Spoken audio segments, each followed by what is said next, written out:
Mleko jest przez jednych uwielbiane, przez innych unikane. Po menopauzie wiele kobiet zauważa, że mleko już im nie służy. Pojawiają się wzdęcia, przelewanie, dyskomfort w brzuchu i pierwsze podejrzenie zwykle pada na nietolerancję laktozy. Ale czy to rzeczywiście laktoza jest winna? Okazuje się, że niekoniecznie. Coraz więcej badań wskazuje na coś innego. Winowajcą może być konkretne białko zawarte w mleku – beta-kazeina A1. Dlatego dzisiaj przyjrzymy się bliżej mleku A2. Czym różni się od zwykłego mleka? Czy rzeczywiście jest lepiej tolerowany przez kobiety po 50? I co na ten temat mówi nauka? Beta-kazeina to jedno z głównych białek mleka. Stanowi aż 30% wszystkich białek. Występuje głównie w dwóch wariantach – A1 i A2. Różnią się one tylko jednym aminokwasem, ale ta drobna różnica ma duże znaczenie. Podczas trawienia mleka z beta-kazeiną A1 uwalnia się peptyd o nazwie BCM7. Może on wpływać na układ pokarmowy i odpornościowy. Mleko zawierające wyłącznie beta-kazeinę A2 nie prowadzi do powstania BCM7 lub powstaje on w bardzo małych ilościach. I właśnie na tym bazuje cała koncepcja mleka A2. Zazwyczaj na półkach sklepowych znajdziemy mleko A1 lub mieszankę mleka A1 i A2. W badaniach naukowych wykazano, że spożycie mleka A2 wiąże się z mniejszym ryzykiem wystąpienia dolegliwości żołądkowo-jelitowych, takich jak ból brzucha, przelewanie, wzdęcia i uczucie dyskomfortu po jedzeniu. Co ciekawe, nawet osoby z nietolerancją laktozy zgłaszały poprawę po zamianie zwykłego mleka na A2.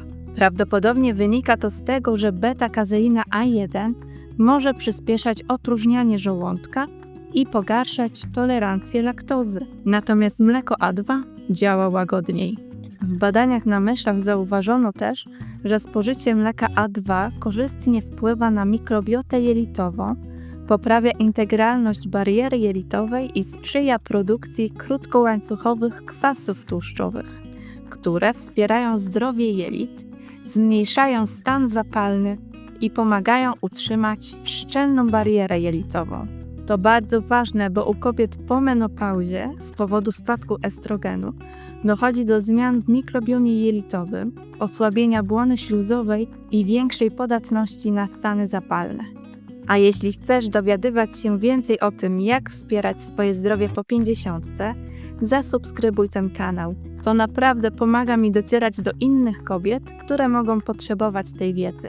Czy zatem, skoro mleko A2 może być lepiej tolerowane, powinniśmy obawiać się mleka A1, tego najczęściej dostępnego w sklepach? Wcześniejsze badania sugerowały możliwy związek mleka A1 z takimi problemami zdrowotnymi jak cukrzyca typu 1, choroby serca, a nawet autyzm, schizofrenia czy zespół nagłej śmierci niemowląt. Jednak Europejski Urząd do Spraw Bezpieczeństwa Żywności już w 2009 roku ocenił, że nie ma wystarczających dowodów, by potwierdzić istnienie związku przyczynowo-skutkowego między spożyciem BCM7, czyli peptydu powstającego z beta-kazeiny A1, a tymi chorobami.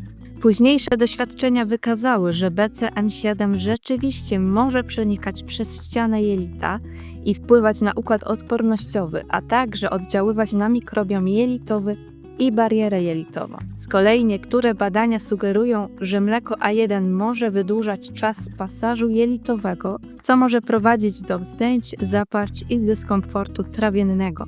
I to właśnie ten efekt uznaje się obecnie za najlepiej udokumentowany. Trzeba jednak podkreślić, że większość dostępnych analiz to przeglądy narracyjne, a przeglądy systematyczne opublikowane w ostatnich latach, oparte na rygorystycznych metodach oceny jakości dowodów, nie potwierdziły jednoznacznie negatywnego wpływu mleka A1 na zdrowie. Inne sugerowane powiązania wymagają dalszych, dobrze zaplanowanych badań klinicznych z udziałem ludzi prowadzonych w różnych populacjach. A co z wartościami odżywczymi? W badaniu z 2024 roku porównano mleko A2 ze zwykłym mlekiem, które zostało zakupione w markecie.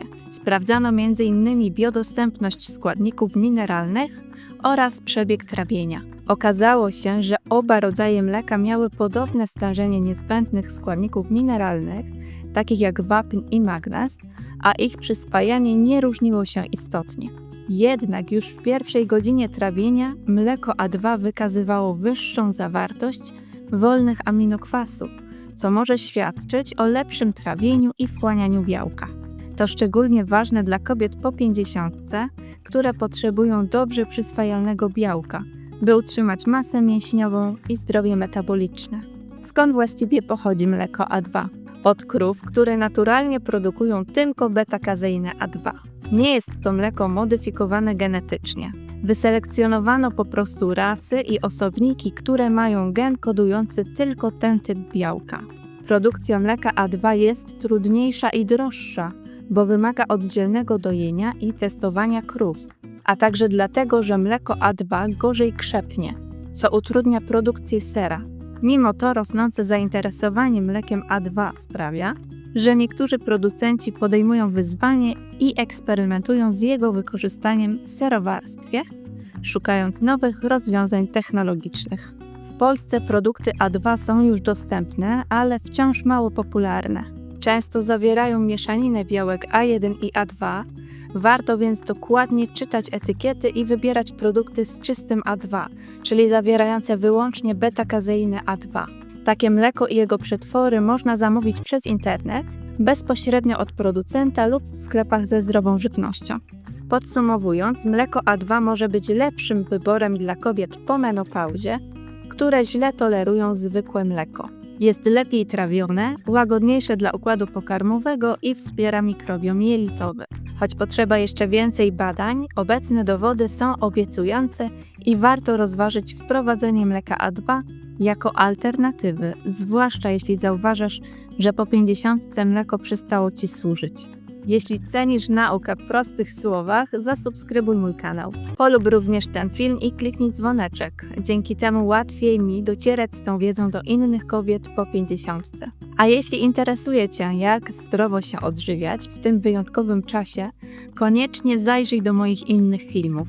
Znajdziesz tam sprawdzone informacje o tym, co naprawdę wspiera zdrowie po menopauzie. Dziękuję, że tu jesteś i do zobaczenia w kolejnym odcinku.